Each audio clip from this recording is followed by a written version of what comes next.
Hello listeners, selamat datang ke acara atau segmen kita yaitu Atro Nongkrong Literasi. Jadi di hari ini kita akan melakukan podcast. Jadi podcast ini materinya itu tentang penyakit yang ada di dunia ini. Jadi salah satu penyakit yang sudah membandel banget nih di dunia, yang kadang-kadang masih ada satu dua orang ataupun beberapa masyarakat yang masih nggak tahu nih tentang apa sih itu penyakit ini. Terus aku juga sempat searching tentang penyakit ini. Dan di dunia ini sudah sangat banyak yang terjangkit penyakit ini, apalagi khususnya daerah aku ya, apalagi aku sekarang kan ada di Bali. Jadi setelah aku searching pada tahun 2023 akhir itu ada 25.000 orang yang sudah terjangkit penyakit ini. Jadi materi yang akan aku bawa hari ini adalah penyakit HIV dan AIDS. Jadi di materi ini aku nggak pengen salah kata-kata, aku nggak pengen orang-orang tuh salah menerima informasi. Aku nggak pengen jadinya memberikan informasi yang salah kepada listeners sekalian. Jadi hari ini aku udah datengin seorang narasumber yang sudah berkecimpung lumayan lama di bidang HIV/AIDS. Jadi aku sudah datangkan Pak Dewa. Bukan tepuk tangan dulu, plus.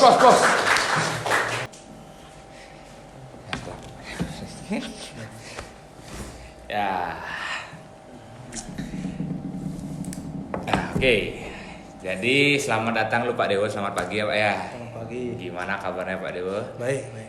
Sedengkara baik ya. Jadi tadi kan saya sempat baca-baca nih sebelum mulai di sini. Habis itu kita juga sempat ngobrol-ngobrol ya sebenarnya Pak di organisasi ODA tersebut. Jadi kan banyak listeners yang belum tahu ataupun orang-orang yang menonton atau mendengarkan podcast ini belum tahu.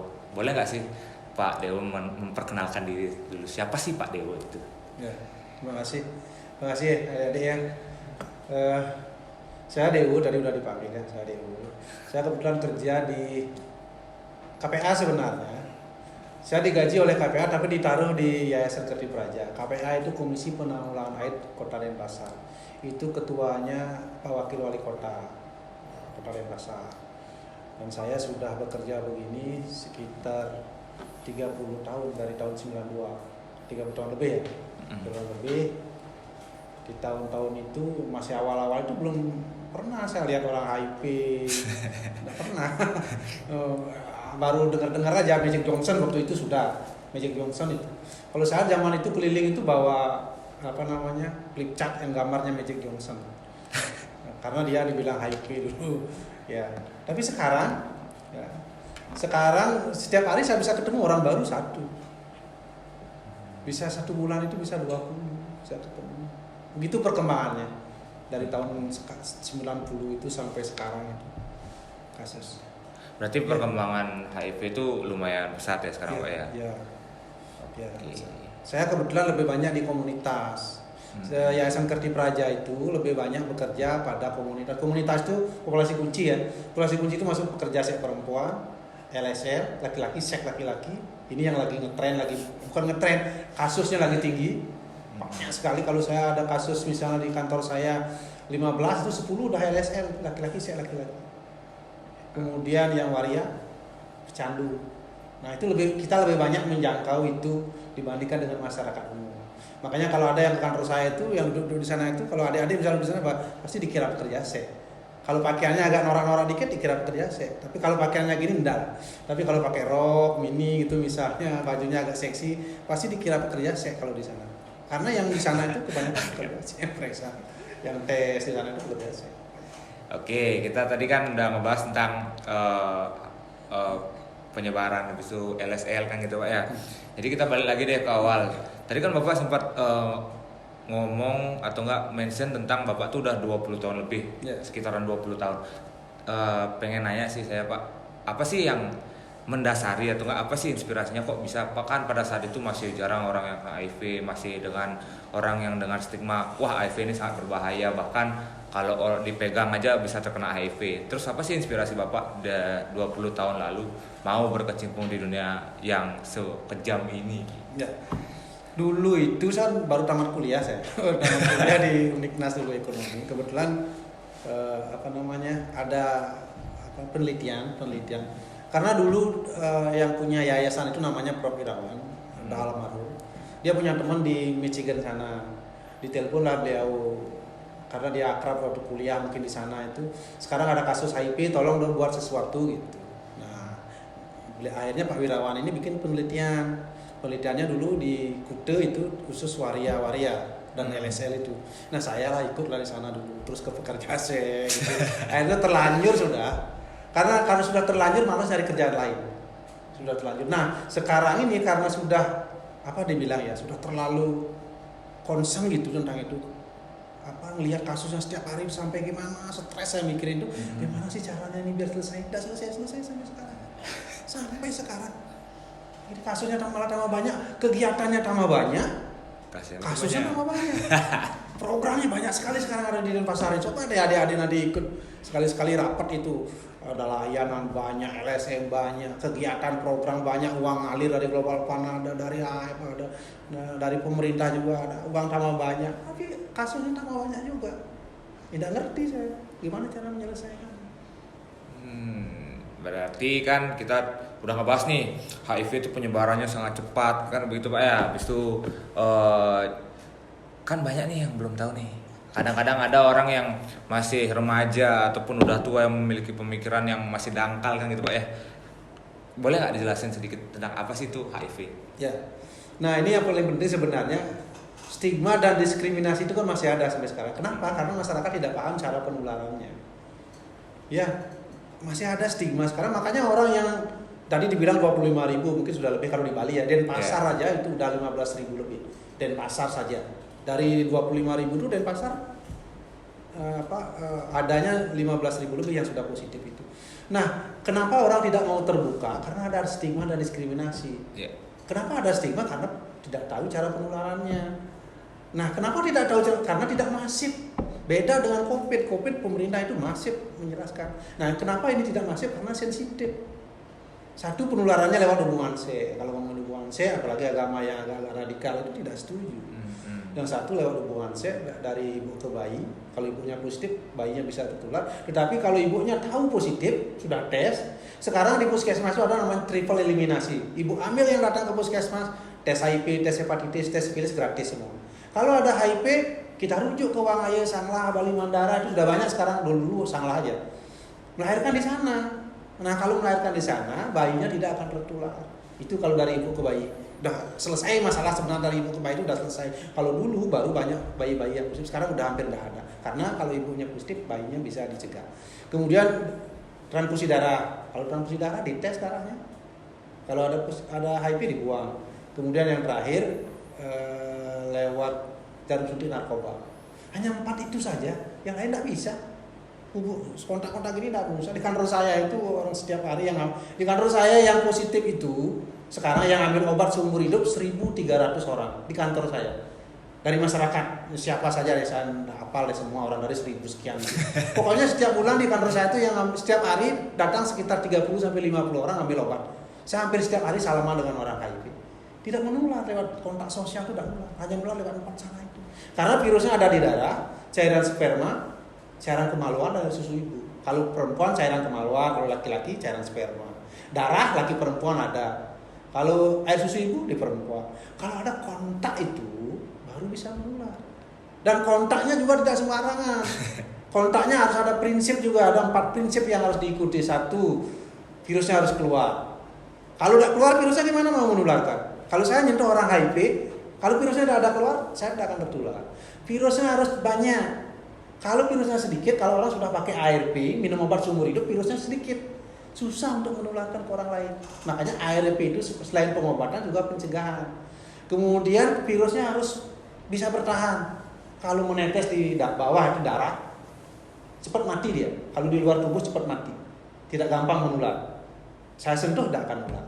Virusnya harus masuk. Kalau tangan saya tidak ada luka, saya sentuh darahnya orang HIV, tidak akan terjadi penularan. Kalau itu kontak sosial bisa menular, saya sudah kena 20 tahun yang lalu. Di kantor saya itu staff, di kantor saya itu yang kerja ya, LSL ada sekitar, LSL yang menjangkau LSL aja ada 5 orang.